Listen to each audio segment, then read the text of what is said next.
Anybody? What is BPI of this diode? Okay, great. I'll give this as a question in the test then. All right, so I'm not going to solve it because I don't think anybody has solved it, so I'm not going to solve this for you guys. Let's go to let's try and identify what are the differences between the Schottky and the PN. So again, if I look at the differences between a Schottky diode and a PN diode, right, what can you tell me are the differences between the two? Now that we've looked at both these devices, can we list out some of the differences between the two? Can anybody tell me? So let's begin with what kind of which one are both minority carry devices, or is there a difference between the way they operate?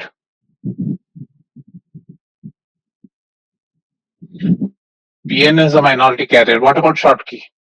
Schottky is a majority carrier device. So what does that mean in terms of application? Which one will be a faster switching? Which will switch faster? Schottky, right? And this will switch faster. Why? Because it has no stored minority charge, right? Remember, minority charge is the charge that is going to take a long time to decay because it has a lifetime. With majority charge, you can sweep it back and forth using an electric field, right? Minority charge is not going to respond to electric field much, right? And therefore, whenever you want to look at fast switching, we'll use the Schottky diode and want to do fast switching. What about the leakage? Which one has a lower leakage?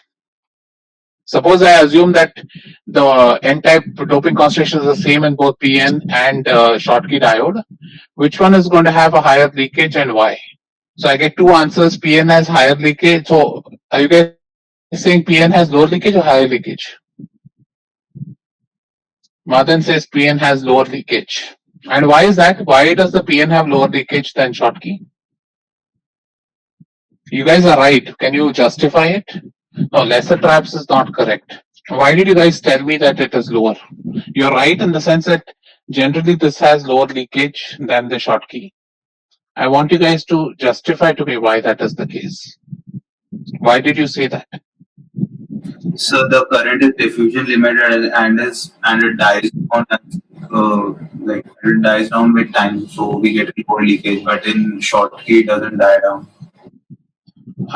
But in the reverse bias, so when I talk about leakage, I'm talking about reverse bias current, right? So in reverse bias current, I've applied reverse bias on both the PN and the Schottky junction.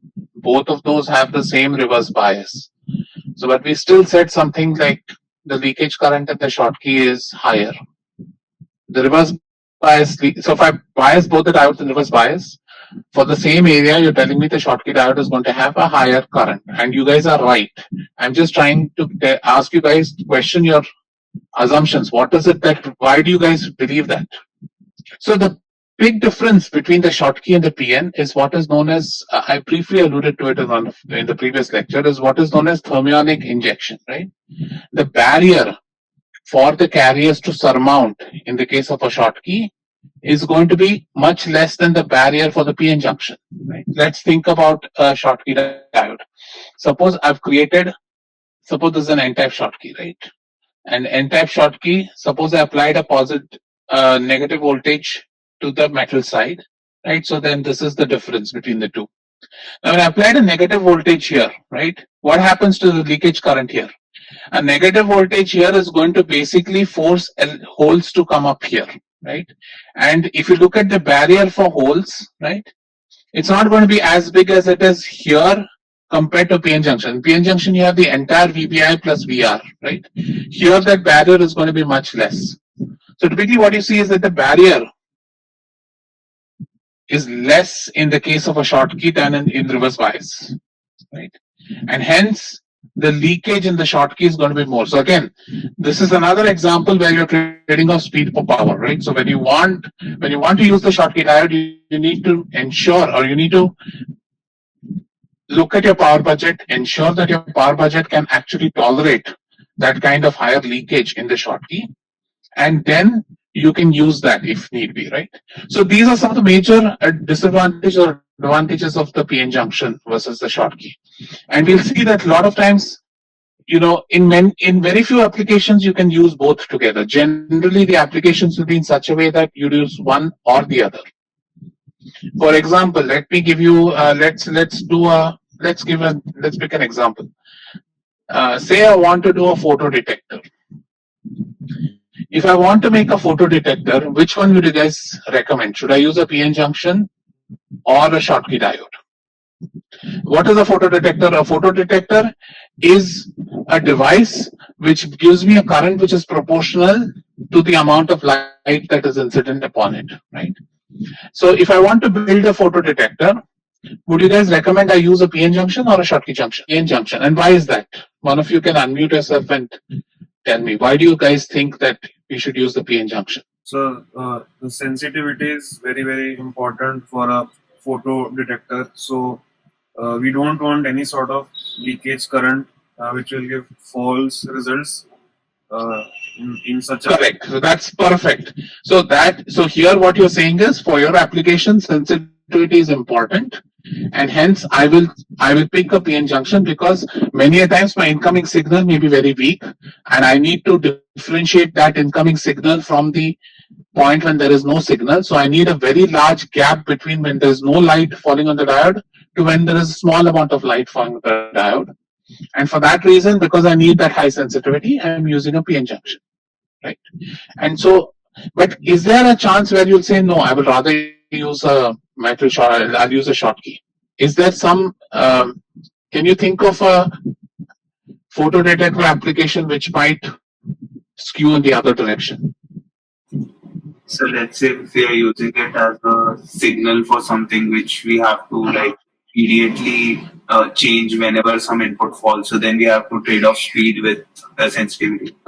Correct. So remember, whenever you're sending signals, right? When you look at detectors, suppose you're sending optical signals in fiber optics. Suppose you're sending optical signals. You normally, the simplest way you send signals is you send light pulses like this. If you're sending digital signals, so you have a 0 1, a 0 1 that is being sent on a fiber, and at the other end of the fiber, so this is your fiber, and at the other end of the fiber you have a reverse bias diode connected, right? And what you know is it's reverse bias, so when light falls on the depletion region, it's going to generate carriers. Those are going to be swept across. So if I look at my reverse bias leakage, I'm going to see leakage which does this as a function of light. As I increase the amount of photons falling on the diode depletion region, my reverse bias leakage is going to increase. Now, exactly as Neil said, now there are two things which are happening here. One, when you're launching this light pulse into the fiber, right? You as a designer control what is the power in 1, what is the power in 0. Generally, we don't launch signals which have no power. So what we will do instead is we will launch a power 0 and a power 1 pulse. That is, I'll have some small power coming in 0, some large power coming in 1, right? Now, when it's going through a fiber, obviously there is noise coming into the system. So when you get the signal out at the other end of the fiber, it's not necessarily a square pulse, and these two powers may move. If they move farther from each other, you don't have a problem. Your system will work fine.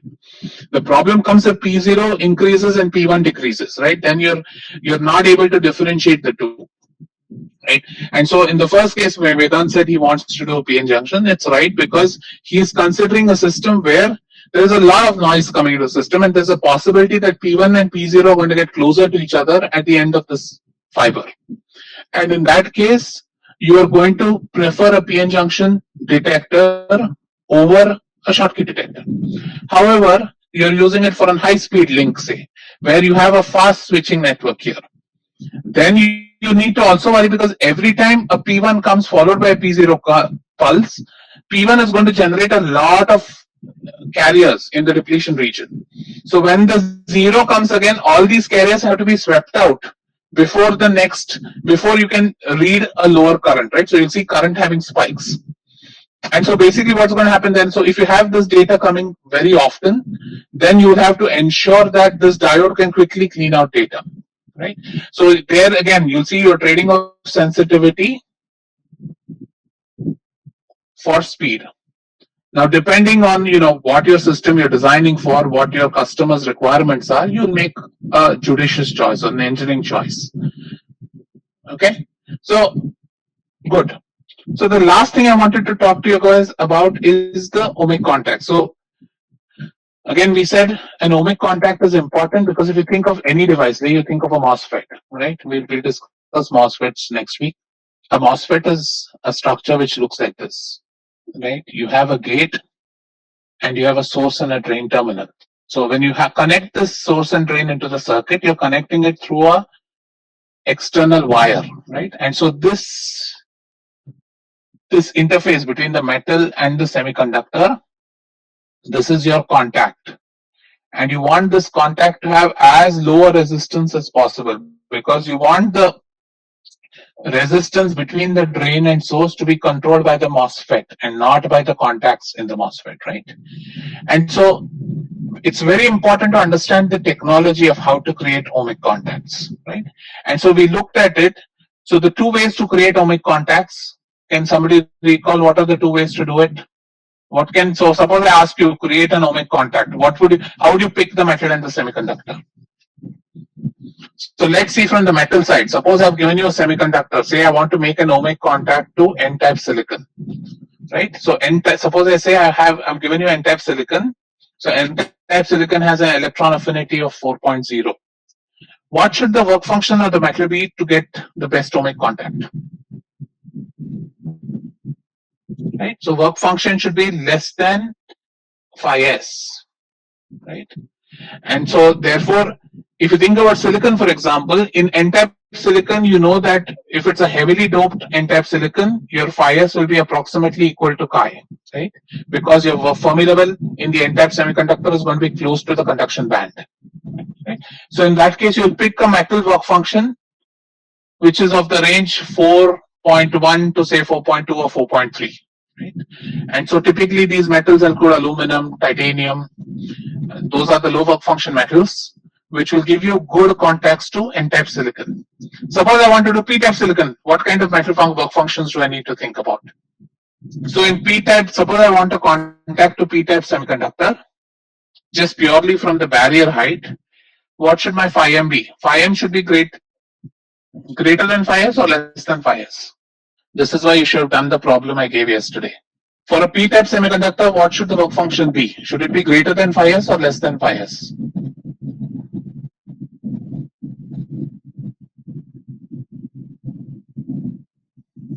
Okay, so think about it. Phi m would be greater than phi s. In this case, you're going to use work functions of the order of 5.1, 5.0 electron volts in silicon, which are basically tungsten, platinum, gold. These are all your very inert metals which have very high work functions, right? What is the other way I can make an ohmic contact? If I don't have a control on the metal work function, what can I do on the semiconductor side to make things ohmic? So this is what I can do on the metal side. On the metal side, I pick a work function which gives me a very low barrier height. What can I do on the semiconductor side? So on the semiconductor side, what I can do is I can increase the doping concentration. So when I make the doping concentration very high, the depletion region reduces, right? Which leads to tunneling. So the current is no longer determined by thermionic emission, rather it's determined by tunneling, and hence you'll get a low resistance, right? So whenever you think about ohmic contacts, you approach the problem in two ways. Either you approach it from the metal side, because there are only two components, right? There's a metal and there's a semiconductor. So you need to either engineer the metal side or engineer the semiconductor side. So when you want to build ohmic contacts, and because ohmic contacts are a very important technology in whole semiconductor technology, ohmic contacts you have a lot of work that is done in ohmic contacts, and it is not a very easy technology to implement. Even today, if you look at modern semiconductor technology, a large amount of money is spent on finding what is the best, how to create the best ohmic contact which has the lowest resistance, right? And so again, very simplistically, you can look at it as two sides. There's the metal side and semiconductor side. So ensure that your work function of the metal is as close as possible to the semiconductor work function, or less in the case of N-type, more in the case of P-type. And the other option is to go to the semiconductor side and dope it as high as possible. So do you guys remember what is the maximum limit I can dope a semiconductor with? We discussed this very briefly early on. How high can I go in terms of doping? What do you guys think about it? Is there a limit, or do you guys think I can go to infinite doping? And what is it limited by? Sir, if we dope too much, we'll end up replacing all the silicon with the dopant atoms. Right, and so it no longer remains silicon, right? And what is that? So Avogadro number, right? Avogadro number is 6.023 to 10 power 23 in 1 mole, right? So normally what we say is that the atomic density, right, of a solid is somewhere around 10 power 22 or 10 power 23, right? So when you think about atomic density of solid to be 10 power 22, as Vedant said, you can't, if you replace all the 10 power 22 atoms with the foreign atom, then that foreign atom is no longer foreign. Silicon becomes the foreign atom, right? So generally when we talk about high doping, we're talking in the 1% range. So that means essentially you're limited to 10 power 20. Low or high 10 power 20 is about where you can talk your doping to be, right? So again, this is all per centimeter cube, right? So what we say is generally when you look at silicon, you can physically say that okay, doping should be around high 5e, high E20s or very low E21s per centimeter cube. The second thing which impacts doping is what is known as solid source solubility. You guys have done workshop practice, I think, in your first year, right? So I don't know if they still teach you about solid solutions and solidus, liquidus, and all that. Have you guys gone over that in workshop? Okay, so if you remember 12th standard maybe, then do you remember alloys? Right? There is always a limit for mixing two metals, for example, right? You can't really mix two metals to any concentration, right? We normally have what are known as solubility limits when you want to create alloys. So there is always and you can think of doping as nothing but alloying, right? Only thing they may not necessarily be metals. You're putting phos in silicon. Neither phos nor silicon is a metal, so we don't call it an alloy. But the process is very similar. You're talking about two solids and you're mixing them together, right? And so there always exists what is known as a solid solubility limit for any two materials. So this actually limits what is the largest chemical concentration of atoms I can put into the semiconductor. Okay, and then you also talk about what is known as the, now remember these are just stuffing. So when you put a solid solubility limit, that doesn't necessarily mean that all the foreign atoms you have put have sat at lattice points, right? And remember, for doping to make sense or doping to be impactful, the foreign atom must go and sit at a lattice point, right? And so when you put that limit, we generally talk about an electrically active limit. And this in silicon normally works out to around, I think arsenic has the highest, around 1E21. Phos has around 5E20. Boron is low, around 2E20 or 3E20. So you see that this kind of limits how high you can go in N-type and P-type doping. Now, when we go to MOSFETs later, you realize that this is a problem, because this means essentially that as we keep scaling down devices, right, the contact resistance becomes a key limiter in device performance. So we'll talk about that when we talk about scaling in MOSFETs. Okay, so with that, I will close the metal semiconductor chapter. Again, my recommendation is please go and solve that question that I gave you about the P-type. If you don't get that, all this what I'm talking next with respect to P-type junctions will be difficult for you, right? So now we will switch gears again and we'll go to the fun part, which is transistors. Yeah. So let's switch gears now and talk about FETs. What does FET stand for? FET stands for a field effect transistor. Right.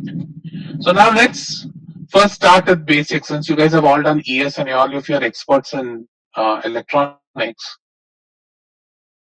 Why do we need transistors? What is the advantage? Why do you think a transistor was designed? Vedant, that's correct. That's basically what we did in DD. But can you think about, like, historically, do you guys know what is why were transistors made? What are the main applications? Switches is one thing. What other applications can you think of transistors?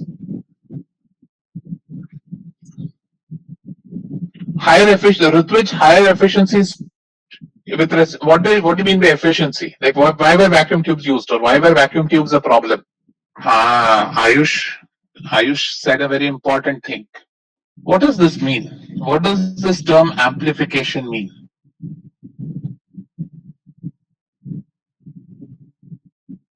And why is that important? I mean, I'm trying to give you a historical perspective as to why did people fund so much research in transistors? So what is amplification? Increases signal strength. So what do you think was the primary driver to invest in transistors? I'll tell you, this technology came about before the Second World War. Exactly. So Arvind is right? So primarily the war, during the first two wars, especially the First World War, what they realized was that was with vacuum tubes. So early on in 1900s, people decided that they need to be able to communicate over distances. And one of those were all wired communication, right? You send a pulse from here and you measure it at the other end. And many times what used to happen was that your distance to which you could communicate was limited by how high a pulse you can give at the sender's side, right? And so one of the things which was eluding people was, how do I increase the signal strength? And that's essentially where transistors began. So Bell Labs in the US after the World War put aside tons of money to develop electronic equivalent of a vacuum tube. The problem with vacuum tubes was they were high power, and as one of you had alluded to, I think Ritwik said, they were very unreliable. They were high voltage components, and they would fail almost every other day. So they wanted something which was more reliable, something which consumed. At that time was not very critical because they didn't plan making a integral circuit. All they did was discrete transistors. So that's where transistor started. The advantage a transistor has is amplification. Right? So amplification was the primary reason why people started working on transistors. Now think about, where does amplification come in?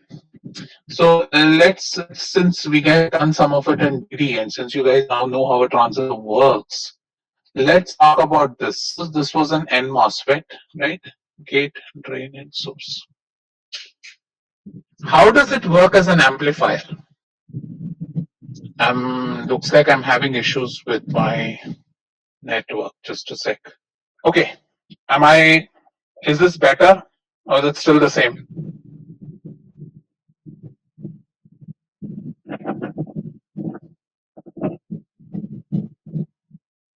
Okay.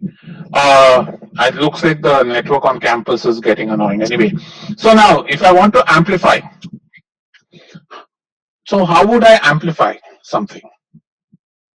So if I use this transistor, right, I think the question I want to ask is, or the question which we should ask is, how do we use this transistor for amplification? So first thing is, when you think about a transistor word comes from something, a transfer resistor. So the basic way of thinking about a transistor is that I have two terminals, right, A and B, and I have a third terminal C. And I can control the resistance between A and B electrically using C, right? So this is the primary, what you'd say, operation of the transistor. As we go through the class, you'll begin to understand how we can use for amplification, and next semester we'll spend an entire semester talking about amplifiers, right?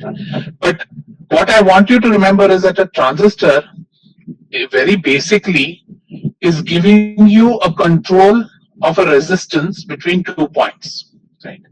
Just like how a varactor, right? What was a varactor doing? Varactor was giving you a voltage dependent capacitance, but a varactor, you applied the voltage across the capacitor, and so a varactor was different in the sense that it VAB controlled CAB. The voltage between the two terminals of the diode controlled the capacitance of the diode in reverse bias. Whereas a transistor is a three-terminal device, right? And a three-terminal device which where the current flow between two terminals is controlled by a third terminal, right? So basically that is what a transistor is.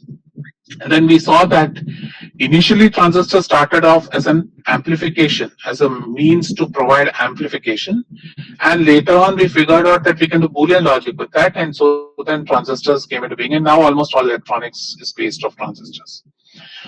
So what we'll do now is, before we go into MOSFETs, because MOSFETs will spend a lot of time discussing MOSFETs, starting with the next lecture, what I wanted to teach you before that is something known as a junction FET.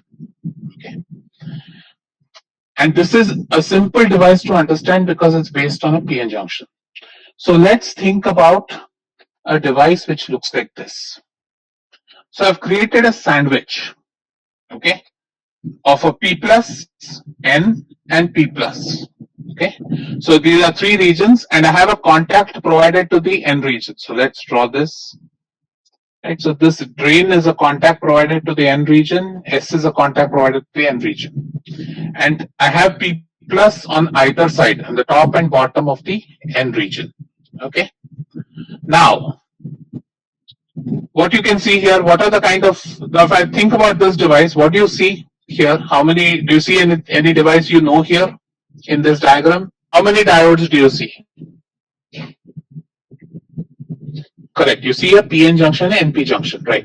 So now if I'm looking at this device in equilibrium, right, what happens? What immediately when I think about a PN junction, what's the next thing which comes to mind when I say PN junction? Depletion layer or space charge. Very good. So what you see is that because of the P plus N, again, because I have a P plus N, the depletion region in the P region is going to be very small. Almost all the depletion region is going to sit in the N side. And similarly, because I've connected the same node on this side, I will get a depletion region here, right? And what is the depletion region? We said depletion region basically does not have any mobile carriers, right? Again, we're using a depletion approximation. So when I say I am using depletion approximation, I'm basically saying that there are no majority carriers or no carriers, no mobile carriers in the depletion region or in the space charge region. So if I think of this, so this is a one-dimensional device, right? So if I think of this, suppose I call this distance sum 2a. Let me call the total height of the N region to be 2a, right? Then basically what I'm seeing is that suppose the depletion width is W, right? Then I'm saying that for 2a minus 2W, this is the amount of the N-type region which is not under depletion, correct? Everybody following me? Right? Suppose W is my depletion width in the N region, right? Then 2 times A minus 2 times W is the amount of N region where there is no depletion. So now if I apply a very small voltage at the drain with respect to the source, right? Now suppose I apply a very small VDS. What do you think will happen? Now suppose this is, now I apply a very small VDS, say 0.1 volts to the drain with respect to the source. What's going to happen now? Current will flow. What kind of a current will flow? Is it a drift current, diffusion current, whether it's an electron current, hole current? It's a drift current, right? So, and what kind of drift? Is it an electron drift or hole drift? Electron drift, right? Because it's an N-type semiconductor, and because they've applied an electric field, the majority carriers are going to move. So what's going to happen is that because I've applied a positive voltage 0.1 here, when I have an electron is going to move towards the source. So I'm going to have a current flowing from source to drain. Suppose now, so let's think about VG. Now suppose I apply a negative voltage at VG. Suppose I apply a negative voltage at VG. What happens to W?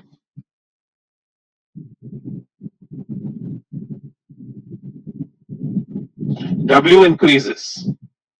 So if I apply a negative voltage of VG, that is if I make the PN junction here reverse bias, then I'm going to start pushing the depletion region into the N region, right? And so what happens is your W increases. So then what happens to 2 times A minus W? 2 times A minus W is going to decrease. So then what's going to happen to the resistance between the drain and source? Everybody following? So what is happening here is that by applying a negative voltage at the gate, I am controlling the resistance between the source and drain, right? It's a very simple back-to-back connected PN junction. By controlling the width of the depletion region, I'm able to control what is the amount of region that is conducting current. So if I apply more and more negative voltage at the gate, what happens? As I apply more and more negative voltage at the gate, I'm going to keep reducing this region, right? And so eventually the resistance is going to go up. How high can I go in gate? What is the limit? No, breakdown, but before breakdown, what will happen? Exactly. When W is equal to A, after that, I'm going to make the resistance essentially infinite if I assume depletion approximation, right? In reality, doesn't happen, but if I assume depletion approximation, then what happens is as my W reaches A, my resistance goes up. So very simply, by playing with or by modulating the voltage on the gate, right, I can control the resistance between the source and drain, right? So this is the first application where I've now used an voltage to control a resistance. Everybody following this concept? Anything here you're not able to follow? So we have how width and resistance is correlated. What is the resistance of a bar of silicon? This is A, right? So rho L upon A, correct? And if doping constant is the same, length is the same, as my A keeps reducing, my resistance keeps increasing, right? And so basically, as I keep reducing this width, because I keep increasing the depletion width, I'm actually increasing the resistance between the drain and source. Okay, sir, got it. Correct. So Vedant, the voltage at G will be, you tell me, with respect to source or drain. So as I said, right now we are looking at a very simple case. So it's normally with respect to source. And right now we're looking at a case where both Vs and Vd are not very different. So this argument that I'm making assumes Vs is approximately equal to Vd. So there's a very small Vds, right? And therefore, I'm not talking about a three-dimensional effect. We'll look at that next. But if you assume that your source and drain are very close to each other in voltage, then when I apply a negative voltage at the gate with respect to the source, I can increase the depletion region in the N-type semiconductor and hence increase the resistance between the drain and source. So for example, okay. And now what can you say? So let's do that, where what we'll do is look at a very simple case. Let's look at the same structure. This is P plus, this is G,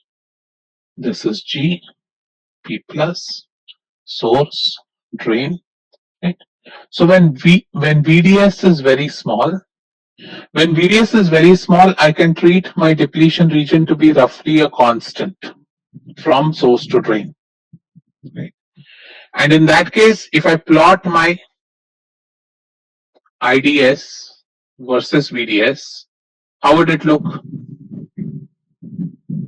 If I assume that my VDS is very small, right? If I assume my VDS is approximately equal to 0, and if I plot IDS as a function of VDS, what is the shape of the graph? Is it going to be linear, parabolic, exponential? Anybody? Everybody agreed it's linear, right? Because it's a resistor, right? When VD and VS are very small, when the difference between the two is very small, I can assume that the depletion region is similar, right? And so this would look like a resistor. So I would draw an IV characteristic which looks like this.